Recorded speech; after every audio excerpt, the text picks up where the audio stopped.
On this episode of Her Wild Outdoors, Jenn Smith joins me, and Jenn and I have been able to hang out a few times in person, and I just love her heart. And we're going to talk a little bit about how important the outdoors has been to her, but how it has kind of evolved over her life. But we are also going to talk about what is your purpose in social media, and do you need to have a purpose? So join in, listen in, and let us know what you think. All right, everybody. Thanks for joining us for another episode of Her Wild Outdoors. Jenn Smith is joining me from Texas, and Jenn and I actually, we have gotten to hang out twice now, and one was just kind of a hangout dinner kind of thing, but then I got to spend a whole weekend with you guys, and I just completely treasure and value that. So Jenn, thank you for joining me today. Thank you. I feel like I'm catching up with an old friend. Right? It's just one of those situations where I wish we were neighbors. And I would definitely borrow a cup of sugar and then some from you. I would be at your dinner table every night begging to be fed. I cook enough with leftovers. We could just meet for lunch the next day and have the leftovers, but it would be a blast. And I don't know. I feel very honored to have been around your dinner table and hanging out with your family, and just being able to see a different side, not a different side, because I don't feel like you portray something different on social media, but a side of you that not a whole lot of people get to see in that world. Mm-hmm. And so I'm definitely humbled to have been a part of that.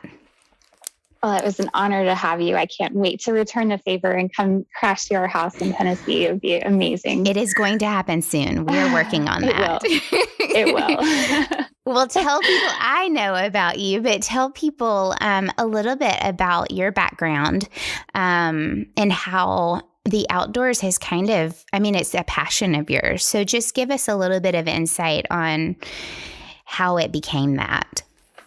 Yeah, yes, I live in Texas, but I don't call myself a Texan. I don't know if that's a good or a bad thing, but I'm actually a West Coast girl. So my family lives in California. They are farmers, several generation farmers in California, and I was raised in the Seattle area. So as a young child, my family moved. We lived in Seattle, inner city Seattle, for several years. And then when I was 8 years old, we moved out to the country, as people call it. And I grew up in a very small town, just a couple hundred kids in my school. And we lived on a handful of acres and had every kind of animal under the sun. My mom was an animal lover. I grew up obsessed with animals. We had horses and goats and chickens and ducks, too many ducks, just everything, right? Yeah. And my entire childhood is filled with memories of being outside, of climbing 40-foot pine trees and riding my horse from the moment the sun came up until it went down, and just getting lost in the outdoors. Mm-hmm. And it really, even now at my age, 30 something, I look back and think those were the days. Like mm-hmm. Those first several years of my life growing up in the woods, in the outdoors, it has everything to do with the person that I am now. Yeah.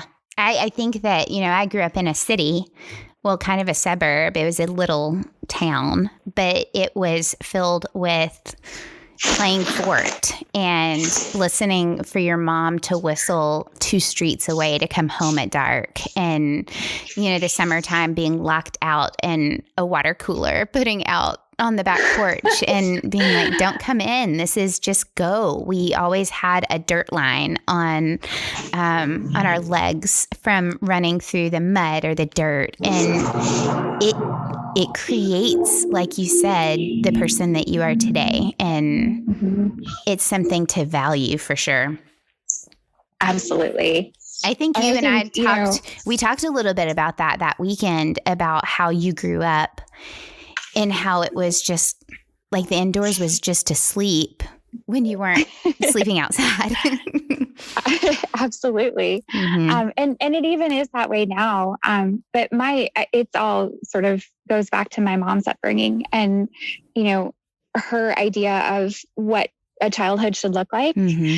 And she grew up, she was in 4-H and FFA, and she raised cows, and sort of dabbled in horseback riding. But when I was, a young kid, she kind of said, well, what do you want to do? And I said, buy me a pony, like every girl does, right? Mm-hmm.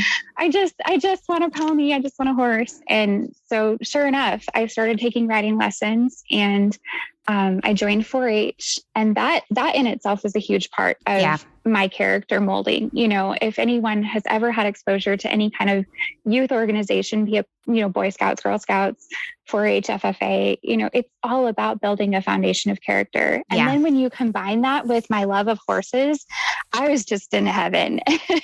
And that consumed me. I mean, that was definitely a huge part of, my daily routine all the way through high school and even college, to the point where I pursued a degree in animal science just because of my love for the agriculture industry, the outdoor industry, all of that. It makes sense to, like all three of my nieces who are in their 20s now, grew up in 4-H. They grew up not just raising animals, but learning the process of where the food comes from. And that whole, yes, you can have pets, but there are differences between raising animals to be a pet and raising animals to be sustenance, right? And taking pride in what they were doing along the way. I think 4-H was a huge part of who they have become today, but it has been, even though our kids haven't been in 4-H, they have they've been a part of what my nieces have done. And of course, my kids now are involved with archery, and they're involved with being in the outdoors and hunting and that kind of thing. But 4-H was a huge part of me growing up with friends and supporting them and what they were doing, even though my family was not that kind of family. I was so jealous of those who were. So jealous. But yeah, I can see that. I can see now, knowing you, how that has influenced each step of putting you to where you are today. Mm-hmm. Yeah. Yeah. And I was, as a child, I was fiercely independent, like turn me loose and I'd be gone all day and not have any concern about being alone all day. Mm-hmm. I didn't need to be social. I didn't need to go play with friends. And even showing horses competitively is a solo sport, right? Yeah. It was me and my horse. And so being part of a community like that, it was really important for me to learn how to interact with other people and rely on other people and let them rely on me. And even to this day, I still kind of struggle sometimes with, like, I could easily pack all my stuff and head for the mountains and probably not look back. Yeah. were it not for my family and my roots here in Texas. And someday that may happen. It might. It's something that I have realized, I think, since having kids, that I value my alone time a lot more and I need it more. It's not necessarily that, I don't know, in the past couple of years, it's kind of wavered on if I'm an extrovert or an introvert. And I think I'm definitely an extrovert, but I recover as an introvert, if that makes sense. Of course. Yeah. I think that it's important as a mom when you are solely dependent on for certain things, it's that downtime by yourself is very important.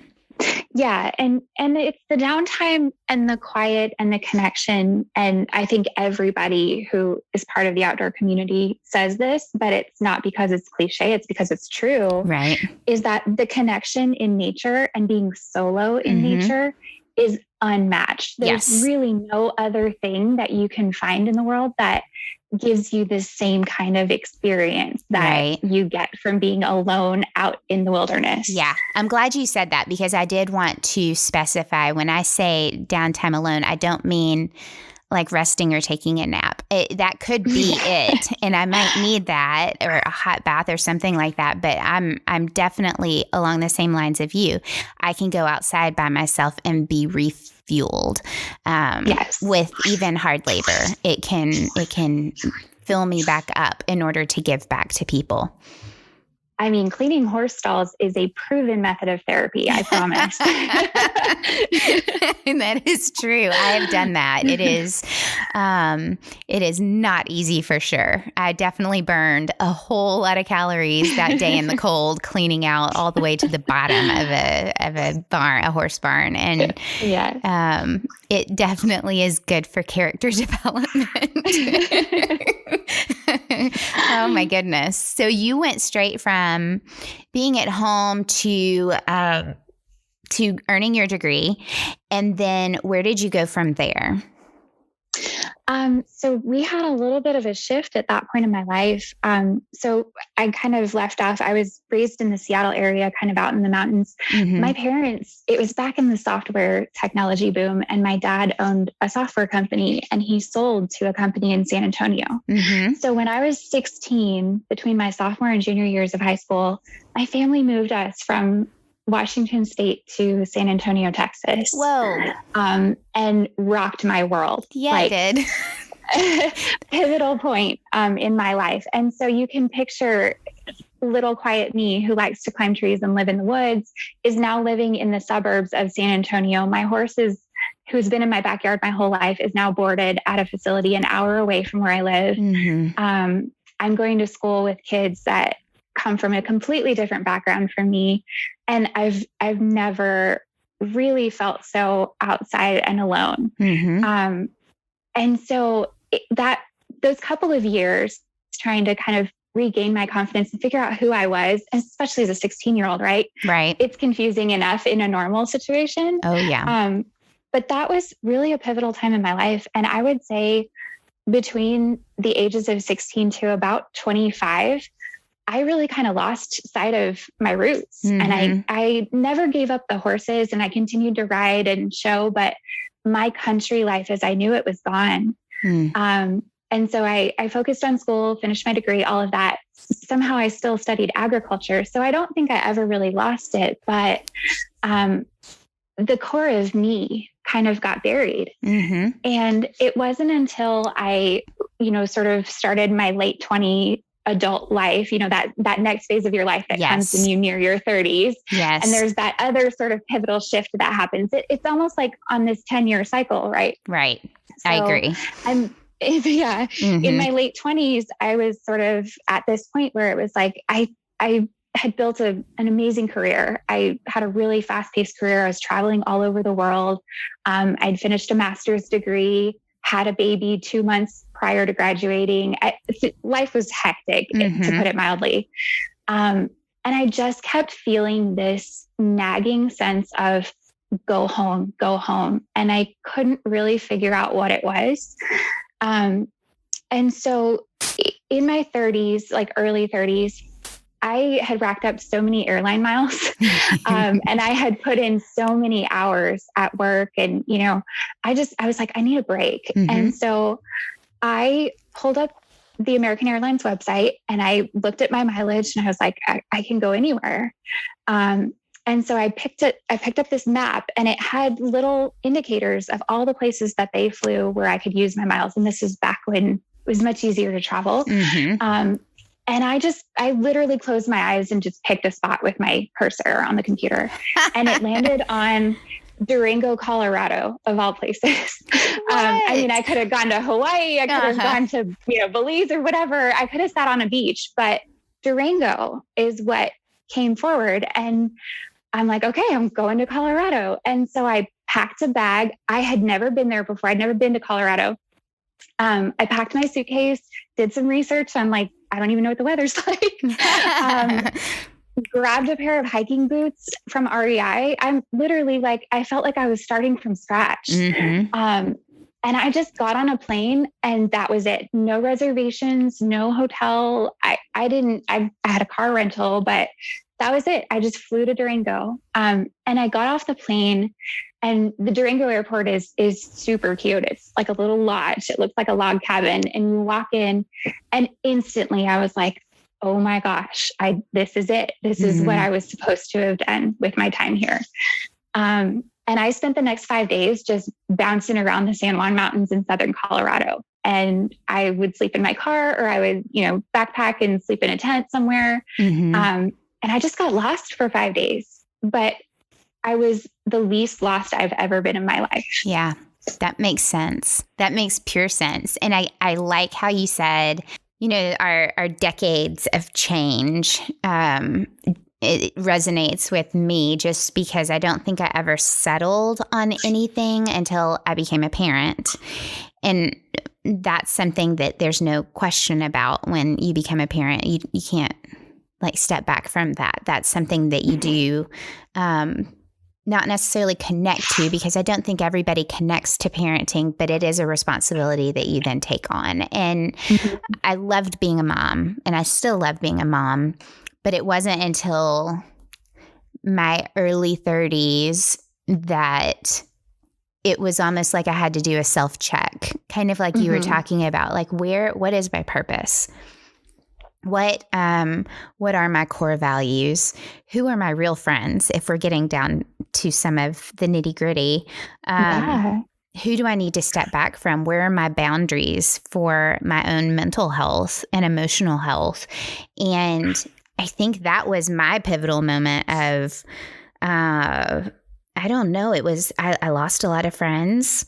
My circle got smaller, but I felt better. And so it was this weird feeling of, like you said, I kind of felt lost in not knowing where I was going, but I felt better about being lost than where I had been. Exactly. And I feel like if I were to describe that in a word or a pair of words, it's a perspective shift, right? The things that used to matter to me at one point in my life in that period of time didn't really matter anymore. And the more I pursued that, the more that became clear. And I think perspective is just such a funny thing because it means something different to everybody. Right.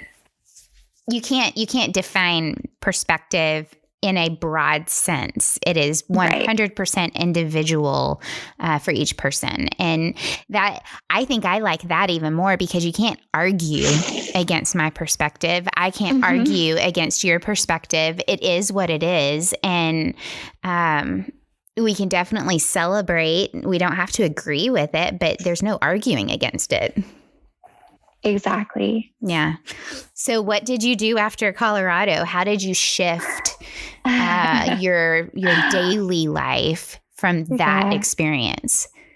I mean, so first of all, I came home and spent way too much money on backpacking gear because I was like, oh, I'm all in on this. Like the things that I saw, I was like, I got to get back out there because there's so much to explore. So yeah, I had a lot of reward dividends at REI that year. Yeah. But it really did just sort of start the snowball. I started to kind of take a step back from work, and I was like, well, I achieved some of the things I wanted to do. I got this other degree. I was mom to a 1-year-old at the time now. And she's always been a highlight of my life and always will be. Obviously, you can't describe what a child does to you. Oh, yeah. But I think I could actually credit her a lot with that sort of perspective shift too, right? This new little person comes in, and now the things that mattered before, a career, a job title, my fancy car, my big house, none of it really mattered because this kid changed everything about how I viewed the world. So it's kind of, in an essence, her fault in the best way. In the best way, yeah. And I can't wait to tell her that when she's old enough to understand and to thank her for what she's done for me. Yeah. But yeah, it was go grab backpacking gear. And I spent that whole summer, every chance I got, getting out into the wilderness and backpacking solo. Definitely. I didn't know anybody who is into it, especially in Texas. It's just backpacking is not a culture here because there's no mountains. Right. And so I kind of immersed myself independently. I was also going through a divorce at the time and sort of a tumultuous personal life. So the outdoors, I wouldn't call it my escape. I would call it my haven. You know, it's the place I went to heal and to get back to the core of who I really was and who I wanted to become, more importantly, because when you go through something like a divorce, there's so much uncertainty about the future. Who am I going to be? What's going to happen to me? How am I going to survive this? And going out into the mountains alone, being able to talk to myself, being able to pray, you know, just having that time to reflect really helped me kind of find the hope in the future and feel really positive about where my life is headed. Isn't it crazy how, I mean, nature is always changing. It's always throwing something at you that's different. You always have to be prepared to be flexible and change with it. Yet it was probably at the time, and still is for me in certain moments, a solid foundation to kind of back up against. Even though it's something that I have to be wary of change and be careful of change within it, I can always depend on that happening. And so being able to fall back into that and be backed up by it and be able to find the quiet in order to be still and listen. I get that 100%. I love that. And there's something so simplistic, right? About, I was listening to your conversation the other day with Lindsay and just talking about how when you're out in nature and your only focus becomes survival, you wake up in the morning and it's feed myself, get to where I'm going, make sure I have a place to sleep, and just be here. And that's really it. Your 20 item list comes down to 4 or 5 things. It's amazing. And it's such a good feeling. It's that perspective again, you know? Yeah. It is. I think Lindsay was the one that said, you know, you get to control the decisions that you're making. You get to write your own story in that moment. And as changeable as it can be, there's still a sense of, I can write this story. I can change it up. Yes, it's not going to be easy, but I get to do this. And when you look back on it and you get to see how that story changed over each adventure, there is a sense of pride with it, I think. I think there's a good sense of pride, not the negative side of it, but a good sense of pride because you get to see, even over such a small time as maybe even 3 days, you get to see how you changed over that, and how you have grown, and how you can now apply that to future things, whether it's just in day-to-day life or your next adventure, which could be your day-to-day life. Absolutely. What a perfect way to describe it. It is growing up in a larger family. We depended on camping and doing that in order to see the eastern side of the United States. We couldn't afford hotel rooms. We couldn't afford flights. So everything was driving and camping. I remember driving from the west side of Tennessee all the way to DC, and we would camp along the way. So we would hit like the Appalachian Trail and just camp along whether it was public parks or whatever it was, we would just camp all the way up. We did that going to Florida. That was how we were able to financially afford to have an adventure. And I think people think all the time, and it's like that in the hunting world, I have to spend so much money, or I have to buy all this gear, or I have to, and honestly, you get trapped in that sometimes to where if you can't afford it, then you can't do it. And growing up, we did the bare minimum in equipment to be safe and to be sheltered. But we were able to do all of these things. And I don't remember a day being bored. ever. And I think that that's kind of how I want my kids to grow.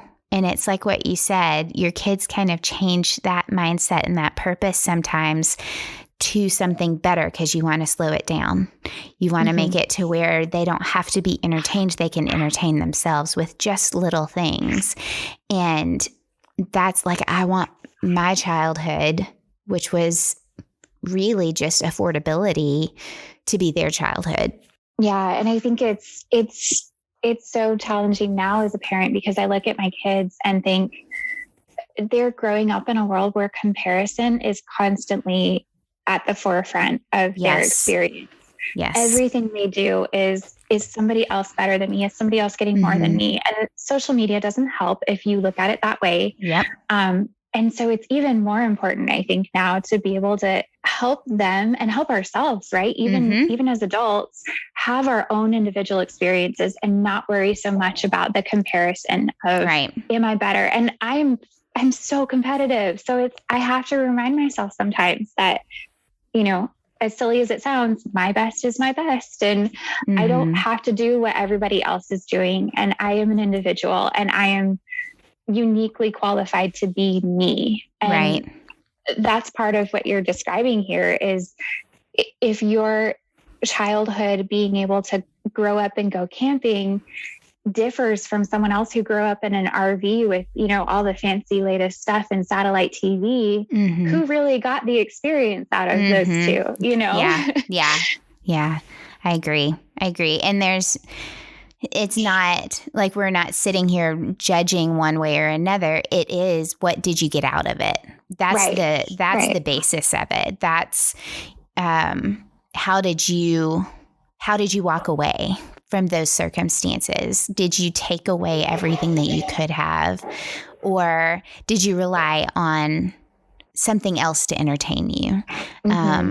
And I think that's just like you said, comparison is the death of us, whereas encouragement and support and lifting each other up, that's how we move forward. And it's important to do that. That it kind of goes into how you got started hunting, was that support, that encouragement. And I kind of want to I want others to hear a little bit about how that started. Yeah. I mean, I'm smiling so big right now because I just love talking about it. I love talking about it. And my story is kind of similar to yours. I didn't start until way later in life. If you're comparing to those people who grew up hunting with their dad, my dad was a software engineer, and we didn't do outdoor things, and nobody hunted where I was from. Right. I wasn't even exposed to it. Like literally just didn't know a thing about it. Moving to Texas, I had kind of heard it here and there just by way of association with different people that I encountered. But it wasn't until I met my husband, Mike, that I really got a real immersion and a real taste for it. In fact, I will never forget the first summer we met in the spring of 16. And I remember we were casually dating and I'm backpacking and doing my thing. And then the summer starts to end and he's like, we got to talk. And he sits me down and he's like, I like you a lot. We're having a great time. And we had been mountain climbing. One of our first trips, we went and climbed a big 14er in Colorado. That was like one of the big things we did together. And he's like, we've been having a great time, but I have to tell you, deer season's coming. And it was like he was like letting me down. I was like, what do you want me to say? I'm not sure how to respond. And he was like, I'm just giving you fair warning. I'm going to be deer hunting all winter. And I'm like, okay, well, can I come too? And it was kind of like this profound moment of, he was like, well, yeah, do you want to? And so sure enough, like, it's right in there with my background, sitting in the woods, watching the sun come up. Yeah. I couldn't think of a better way to hang out with my significant other. So we went and bought me camo, and I spent that first season just sitting with him in the blind every weekend. And at that point, I had no expectations, and I just fell in love all over again with being in nature, seeing it from a different point of view that I'd never experienced before, being able to witness these animals who had no clue we were there and see them just completely unaware. It was the coolest feeling. Yeah. So we spent a couple seasons like that. And then, year before last, I guess it was, I went to him and I was like, I'm ready, like tell me what to do, but I'm ready. I want to do this too. I want to be a part of it. And so we bought me my first rifle, and that was it. I went and we went hunting that first season. I shot my first buck a couple weeks into the season in mid-November. And it was so thrilling. It was so incredible. And that wasn't, hunting was definitely not something I ever pictured myself doing, not because I had any problem with it, but because it is so hard to do on your own. And had I not had the mentorship of, especially my husband, being able to see me and all my flaws and teach me everything. And, I was so vulnerable with it. It was really, really cool. Yeah. And it kind of just, that was the end of it. I fell in love. And ever since I caught the bug that everybody else catches, and I just love everything about it. Yeah. And then it was, thank you for taking me deer hunting, but now I want to go fly fishing. And he had dabbled in fly fishing most of his life and definitely knew his way around a river. So that became the next thing. And I'll tell you, for all of my passion around hunting, fly fishing is my jam. Like that is the thing that I took, and hunting will always be something I do with Mike, but fly fishing, while we do it together, I also kind of do it solo a lot too. And that's, I'll credit him with introducing me to it, but it's been you ran with it. Yeah, exactly. Yeah. It's been really empowering for it to become, my hobby. So yeah. And so that was one of my questions was, okay, hunting or fishing, which one is your favorite? And it's hard to choose sometimes, but there's that sense of independence it usually for me throws me one way or another. And it's just the ability to claim it as my own, right? Yeah, exactly. And I have a very good friend that I met through Instagram, which I never thought would happen. But just like you, he and I kind of clicked, and he's become a best friend of our family. Mike and I are friends with him and his wife, and they come stay with us in Texas, and we stay with them in Colorado. So another one of those beautiful blessings that comes from social media. But he told me one time, he took us fishing in Colorado in kind of his home waters. And he was like, you have to look at fly fishing as another form of big game hunting.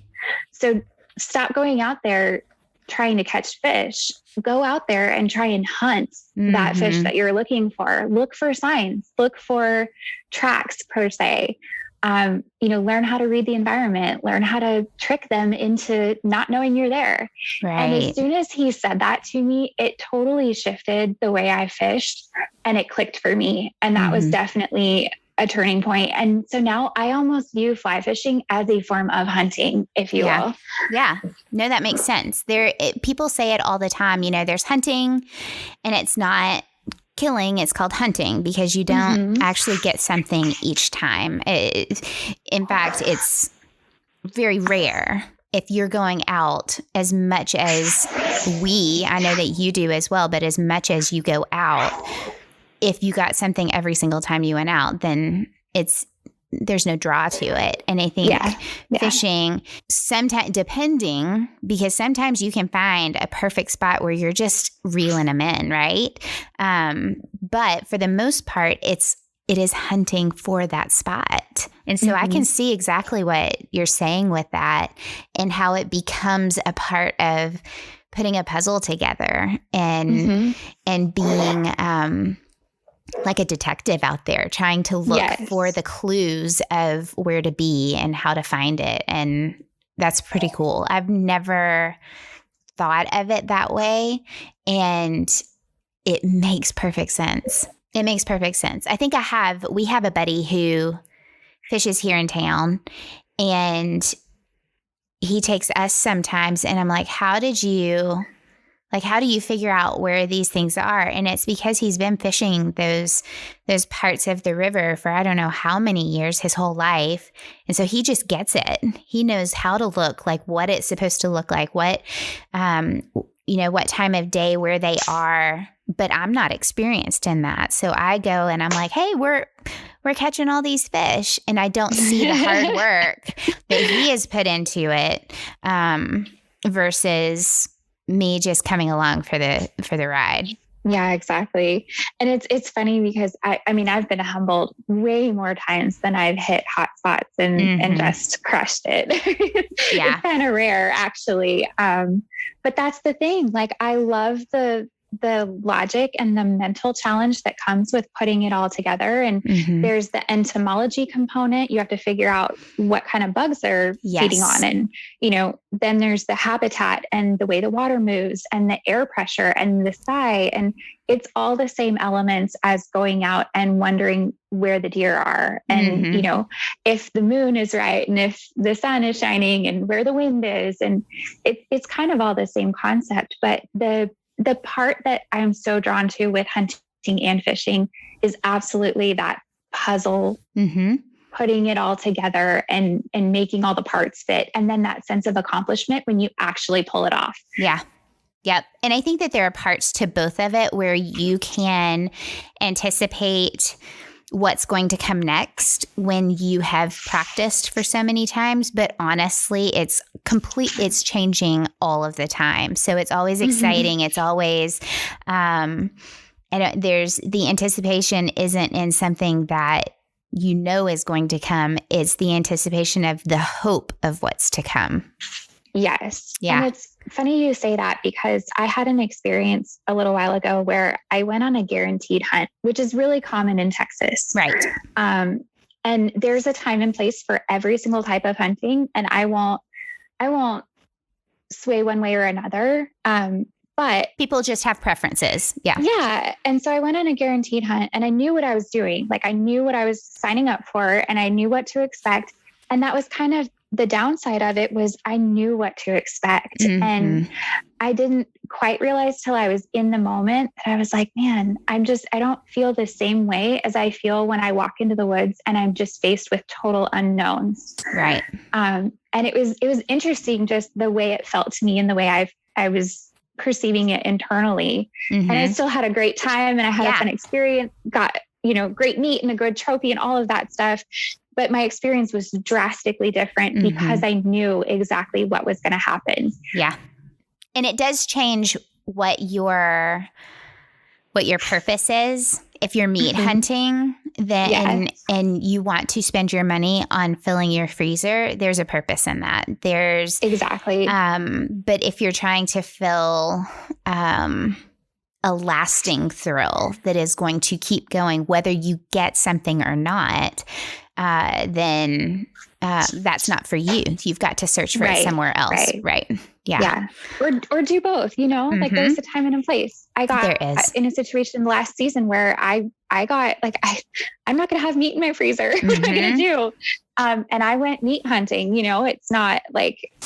it's not what I had spent my whole season pursuing. And then my perspective shifted again. Right. Yeah. I was running out of time. And the important thing for me at that point was not to fulfill my own desire to be pursuing the animal I wanted, but to fill my freezer and to provide meals for the next year. Right. And so that perspective shift came, and the last 2 weeks of the season turned into meat hunting. And you have to be able to adapt that way. Right. If you really want to get fulfillment out of the whole hunting experience as a provider. Right. Right. Because that is different. I would say, like, my husband would love to be able to look at the wall. And we do. We have bucks on the wall that we get to look at and say, that was a really cool buck.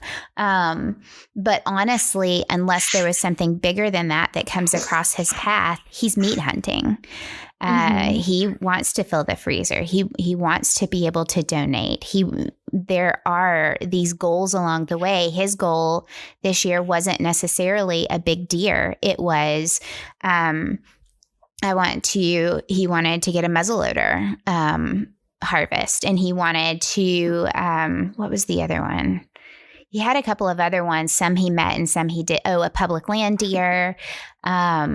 There were just, our goals were different this year. My goal was to get my daughter on a deer, and to have a gun hunt that came to fruition, because I'd never taken a deer with a gun. And so there were all of these, we just had different goals this year, and it wasn't a big, huge buck goal. It was other kinds of goals. And I think that that's another one of the great things about hunting and fishing, is that you can set different levels of goals in a season and meet a few of them. If you do that, instead of just having one goal of this huge trophy something, you can set multiple little goals along the way, and then you find success along the way. And that one little goal might be, sit in a stand longer than you ever have, or hunt from the ground, or spot and stalk. That might not mean that you get a deer, but it might mean that you have an experience with one in doing it. So I think that it's important to be able to have those goals as well as other kinds of goals. I love that. And I love the idea of never knowing it all and always having endless possibilities. Yes. You are never going to check every single box in the hunting and fishing world. You'll never fish every river. You'll never hunt every species. You'll never run out of ways to do it. So till the day we die, we can keep trying. Constantly. Yeah. I mean, I will try. I will try like heck, but I'll never be done. And I actually really love that. Yeah. No, I agree. And I think that that's, that can filter into everyday life. That can filter into hiking. That can filter into camping. That can filter in anything in the outdoors, especially. You have that ability to be able to set those little goals along with the big ones. And I think that people are short-sighted sometimes, and that's when you get complacent or you get bored with what you're doing because you're not meeting that big, huge goal. And if you set the little ones along with the big one and you're moving, then you're constantly seeing a positive shift forward versus feeling stagnant. Exactly. Yeah. Oof. That is so important to be able to see not just the big picture, but the little. And I think, was it Mike that posted about that a couple of days ago? Was the detail? Somebody posted about that. It was Mike. And that the mushrooms really in the parking lot. Yes. And it stuck with me because that was what we did this year. It was slowing down our hunting goals. It was not dumbing them down. It was changing our perspective in it. And I think that when you have the ability to do that, it really opens up your ability to enjoy it more. And I love that. I love that part. Now, we talked a little bit about, I'm shifting us just a little. We have talked a little bit together personally about social media responsibility. We've kind of talked about purpose. Is it okay for us to just be on Instagram documenting our life and enjoying it? Or do we have to have some kind of purpose or inspiration or push that is singular? And you and I sat and talked about this in Texas because you were saying, well, I just don't know what my purpose is right this minute. And I want to talk a little bit about that feeling that you have, but I also kind of want to give you that encouragement that I think that puts you into a box sometimes. If you haven't found a purpose, if you just pick one versus find it, I think it puts you into a box. So tell me a little bit about just that feeling of, okay, here I am, I'm on here, I have followers. Is there a responsibility that you feel to find that purpose? Yeah, I mean, and yeah, absolutely. I'm an achiever by nature, right? That's sort of my personality. So I'm one of those people that I have a vision and I can see it clear as day and I'm going to go make it happen. And to not have that vision is a struggle for me. I think it's certainly a lesson in patience. And I can't claim to have always been the most patient person when it comes to my achievements, but it's certainly a season I'm in right now of learning how to be patient and to kind of back to the small things, like appreciate every little day and every post and every interaction I have with people, instead of trying to worry about growth or popularity or making sure I get, a certain number of hits on my reels or whatever it is. And I think that brings me back to that my Instagram page, it's not out there to try and be a growth platform. I don't have it in me to pursue it as a professional thing right now. That's not to say it wouldn't change, but it's almost become a diary of sorts. And for somebody who's super private like me, to be able to put myself and my thoughts, sometimes I get really deep on posts and sometimes I just post a little funny thing, but to be able to put my thoughts and my emotions out there on display is a huge personal growth step for me. And so I do get something out of that. And of course, I love sharing my life, but I think the feedback I get most from people is the authenticity of what I'm sharing. And that is the huge compliment that I look for when I'm doing something like that is, man, everything that we see on your Instagram page, when you come visit the farm, most people, we end up with a lot of people that come through here. I don't know. It's probably Mike's nature to welcome people into our home. And I'm like, yeah, I'll go with it. But we've had a lot of people come visit us here and, they're passing through Texas or whatever. And everyone says, man, this is exactly what I thought it would be. And I'm like, that's perfect. And if I can be authentic, if I can be honest and truthful and, just real with what I share.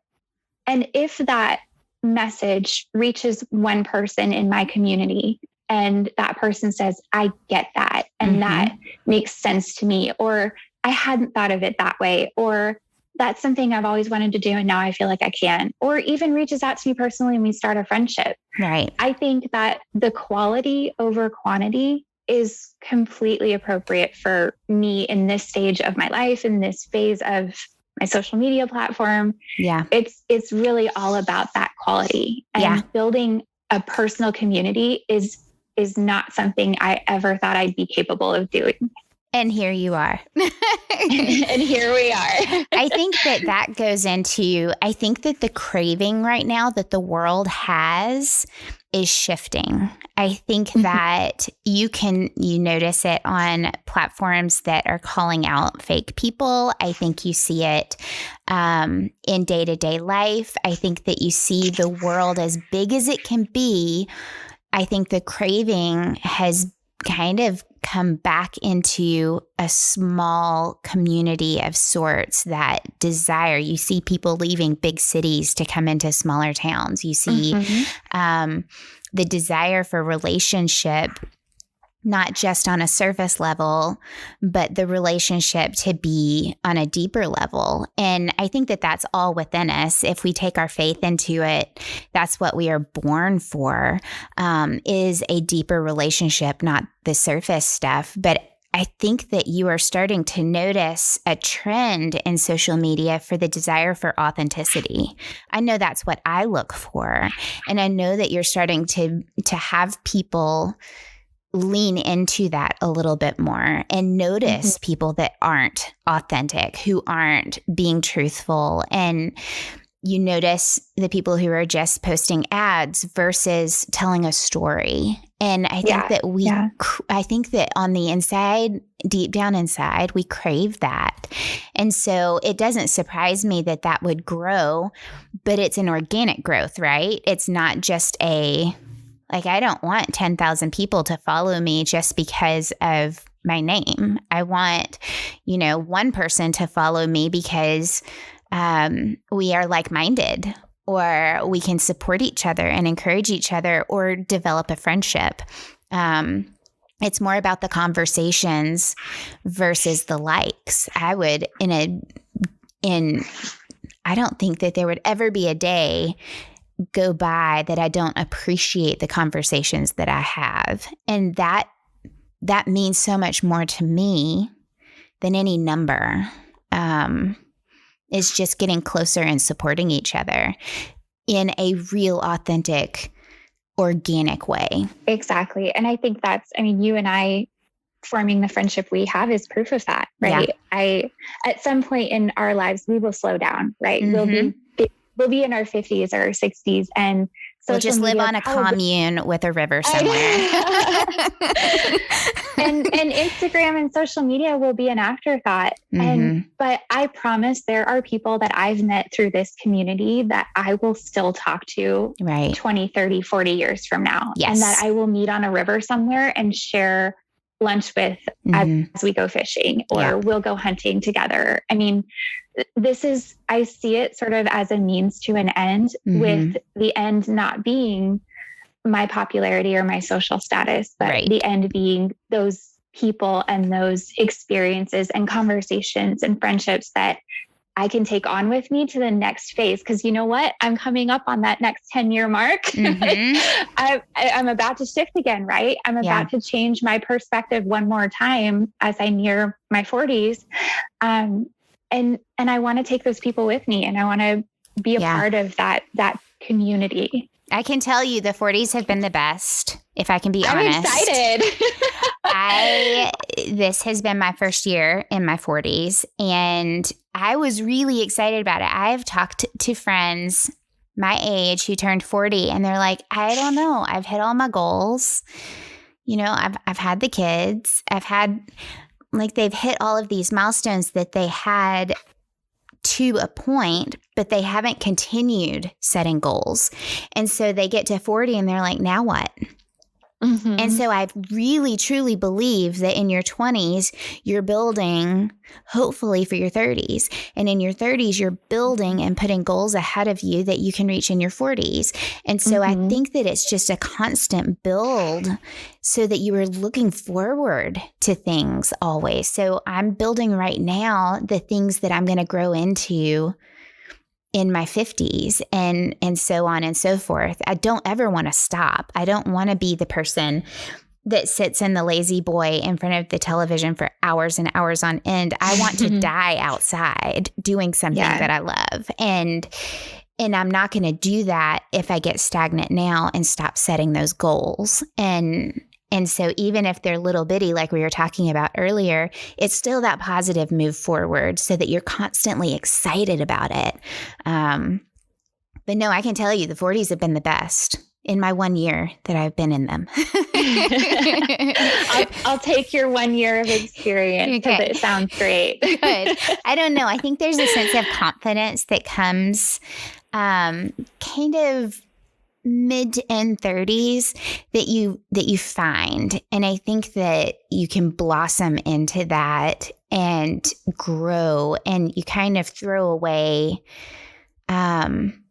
your desire to be approved by everybody, and you just enjoy who you are becoming, whether it's in the outdoors or in your community or in your faith or whatever it is. You are constantly growing in it and celebrating that versus constantly needing approval, which is where I was in my 20s. Yeah. It is exhausting.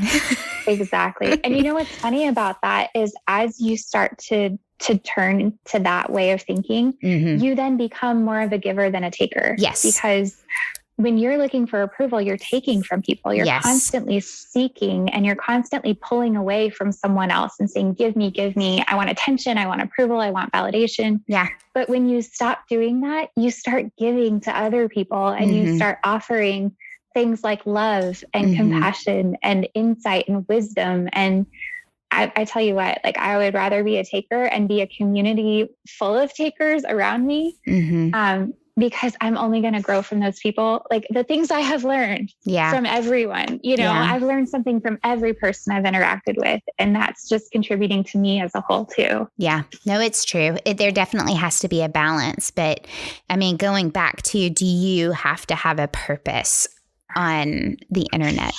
If you have, people, whether it's one or tens of thousands or 1 million followers, you have a responsibility to that person, to just one person. You have the responsibility of showing your real self, the good, the bad, the ugly.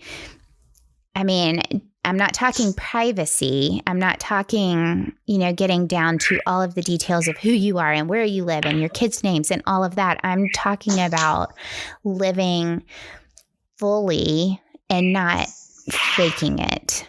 And from that point, I don't know. I think that is your purpose in this moment, is to be authentic, to be real, and to be learning how to be that person. So there's always purpose in things. It just doesn't necessarily have to be, I'm making money on it, or I'm I'm projecting different products, or I'm, as a social media influencer, if we will, in quotations, it's more about being authentic and true and communicating and honestly being a teacher at whatever level you are, and passing it on. I think that is the ultimate purpose that I find myself in. And I think that it can be as little or as much as you want it to be. Yeah, I posted something a few months ago. It's a picture of my daughter and I sitting on the front porch steps at our house. And when I posted it, I was like, I'll just put a little yellow heart on there and call it done. And then I kind of stopped and I was thinking, okay, I have something to say. And what I ended up quoting that photo with was, sometimes leaders don't always have to stand behind a podium, or something to that effect. Yeah. And what I meant by it was, you can be a leader without having to have a giant stage and platform, and you can reach 5 people with a deep rooting message that can change their life, or you can reach 5,000 people with something they'll forget next week. Right. And it's not to say that big platforms don't have monumental messages and change lives too, but there's, again, a time and purpose for everything, and there's all different ways to do it. So yeah, and there's a responsibility in it. I think that, self-censoring ourselves, which was a podcast that I heard off of, I've talked about this podcast now twice.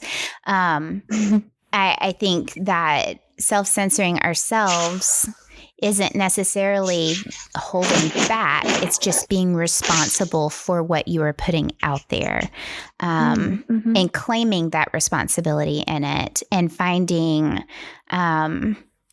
pride in what you're putting out there, not just putting it out there to be another post for the day. But yeah, I think that every single person has a purpose for being on Instagram or being on Facebook or being on the internet or YouTube. I think everybody has a purpose in it. You just have to figure out what is driving that purpose. Right. And that's where you find authenticity. That's where you find honesty and truthfulness to who that person is. And I don't know, I've enjoyed finding people like you and your husband and other people that their reasoning behind that purpose is similar to mine. And it just goes back to your heart. It just goes back to your heart. And I appreciate your heart and everything that comes with it. So thank you for being honest and putting yourself out there, as difficult as it can be, pushing yourself there. I appreciate the time that you put into it and the truthfulness that I read out of you, but also know out of you. And thank you. I mean, I hate to say me too, but that's the beauty of it, right? I see so much of what I want to be and what I am in people like you. And so I appreciate all of the things that I've learned from you, the things that I've, aspired to be through people like us. Yeah. It's really, I do have this feeling of gratitude for this little community that we're a part of, and for the recognition of others who are like us. It's pretty cool. I agree. Okay. Well, we are going to plan. I know we've got to do something. I think we're going to plan something for June. I think we're going to figure something out, but you're going to get over here to Tennessee. And honestly, I'd love to take you out east. Yeah, count me in, and I will show up with an extra fly rod. I happen to have a few. You'll have to teach me from ground zero. So I will take you with me. That sounds perfect. We're going to do that and then turkey hunting. So we're going to. Oh, yes, please. Yes. We're going to figure that out. But Jenn, thank you for your time today and for your heart. Truly. Thank you. Thank you so much.